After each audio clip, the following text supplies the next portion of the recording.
Hi dear friends, അസ്സലാമു അലൈക്കും. നമസ്കാരം. Welcome back to my channel. എല്ലാവർക്കും സുഖമായിരിക്കുമെന്ന് കരുതുന്നു. ഇന്ന് നമ്മൾ തയ്യാറാക്കാൻ പോകുന്നത് വെറും 10 മിനിറ്റുകൾക്കുള്ളിൽ സൂപ്പർ ടേസ്റ്റോട് കൂടിയ കിഡിലൻ ഗീ റൈസ് കുക്കറിൽ എങ്ങനെ തയ്യാറാക്കിയെടുക്കാം എന്നൊന്ന് നോക്കിയാലോ. നമ്മുടെ ഈ സ്പെഷ്യൽ കുക്കർ ഗീ റൈസ് തയ്യാറാക്കിയെടുക്കാൻ വേണ്ടി ചൂടായി വന്ന കുക്കറിലേക്ക് നമുക്ക് 1 ടേബിൾ സ്പൂൺ അളവിലുള്ള ഗീ ഇട്ട് കൊടുക്കാം. ഗീയുടെ കൂടെ തന്നെ നമുക്കിതിലേക്ക് 1 ടേബിൾ സ്പൂൺ അളവിലുള്ള വെളിച്ചെണ്ണ കൂടി ആഡ് ചെയ്ത് കൊടുക്കാം. വെളിച്ചെണ്ണ കൂടി ആഡ് ചെയ്ത് കൊടുക്കുകയാണെങ്കിൽ നമ്മുടെ ഈ കുക്കർ ഗീ റൈസിന് സ്പെഷ്യൽ ടേസ്റ്റ് തന്നെയായിരിക്കും. വെളിച്ചെണ്ണയും ഗീയും നന്നായിട്ട് ചൂടായി വരുമ്പോൾ നമ്മൾ ഇതിലേക്ക് ചേർത്ത് കൊടുക്കുന്നത് ഒരു വലിയ പീസ് പട്ട ചെറുതായിട്ട് കട്ട് ചെയ്തതും 8 ഏലക്കയും 8 ഗ്രാമ്പുവും കൂടിയാണ്.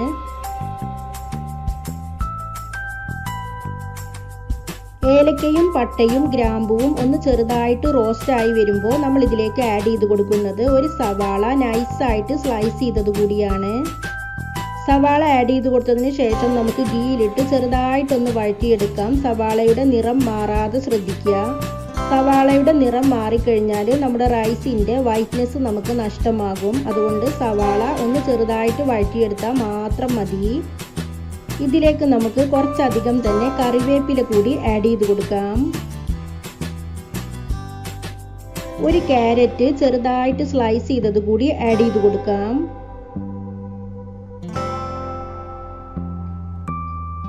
ഇനി നമുക്ക് റൈസ് ആഡ് ചെയ്ത് കൊടുക്കാം. ജീരകശാല റൈസാണ് നമ്മളിവിടെ എടുത്തിട്ടുള്ളത്. അരമണിക്കൂർ നേരം കഴുകിയതിന് ശേഷം വെള്ളത്തിലിട്ട് വെച്ചിരുന്നു. അതിനുശേഷം നമ്മൾ ഡ്രെയിൻ ചെയ്തെടുത്തിട്ടാണ് നമ്മൾ ഈ കുക്കറിലേക്ക് ആഡ് ചെയ്ത് കൊടുക്കുന്നത്. ഇതിലേക്ക് നമുക്ക് പാകത്തിനുള്ള ഉപ്പ് കൂടി ചേർത്ത് കൊടുക്കാം.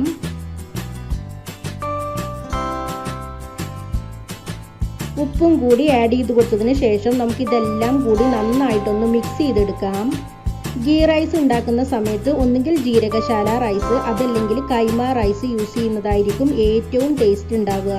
ഇനി നമുക്ക് അളന്നു വെച്ചിട്ടുള്ള വെള്ളം ആഡ് ചെയ്ത് കൊടുക്കാം. 1 ഗ്ലാസ് റൈസിന് 1.5 ഗ്ലാസ് വെള്ളം എന്ന ലെവലിലാണ് നമ്മൾ ഒഴിച്ചു കൊടുക്കേണ്ടത്.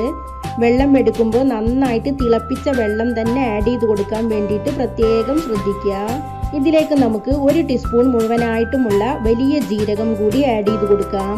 ഇനി നമുക്കിതെല്ലാം കൂടി നന്നായിട്ടൊന്ന് മിക്സ് ചെയ്ത് കൊടുക്കാം. മിക്സ് ചെയ്ത് കൊടുത്തതിന് ശേഷം നമുക്ക് കുക്കർ അടച്ചു വെക്കാം. 1 വിസിൽ വരുന്നത് വരെ മാത്രം വെയിറ്റ് ചെയ്യാം. 1 വിസിൽ വന്നതിന് ശേഷം ഫ്ലെയിം ഓഫ് ചെയ്യുക. അതിനുശേഷം സ്റ്റീം എല്ലാം പോയതിന് ശേഷം നമുക്കിത് തുറന്ന് നോക്കാം. 1 വിസിൽ വന്നതിന് ശേഷം നമ്മുടെ കുക്കറിൻ്റെ സ്റ്റീം എല്ലാം പോയിട്ടുണ്ട്. ഇനി നമുക്ക് കുക്കർ ഒന്ന് തുറന്ന് നോക്കാം. നമ്മുടെ ഗീ റൈസ് വെള്ളമെല്ലാം വറ്റി നല്ല പെർഫെക്റ്റ് ആയിട്ട് വന്നിട്ടുണ്ട്. ഇനി നമുക്കിതൊന്ന് ഇളക്കി കൊടുക്കാം. ഒട്ടും തന്നെ കട്ട പിടിക്കുകയോ ഒട്ടിപ്പിടിക്കുകയോ ഒന്നും ചെയ്തിട്ടില്ല. നല്ല പെർഫെക്റ്റ് ആയിട്ടാണ് വന്നിട്ടുള്ളത്.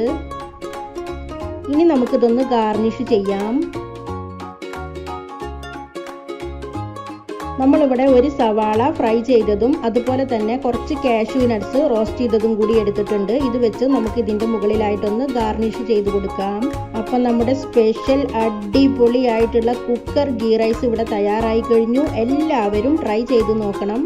എൻ്റെ വീഡിയോകളും റെസിപ്പികളും നിങ്ങൾക്ക് ഇഷ്ടമാവുന്നുണ്ടെങ്കിൽ സബ്സ്ക്രൈബ് ചെയ്ത് സപ്പോർട്ട് ചെയ്യാൻ മറക്കരുത്.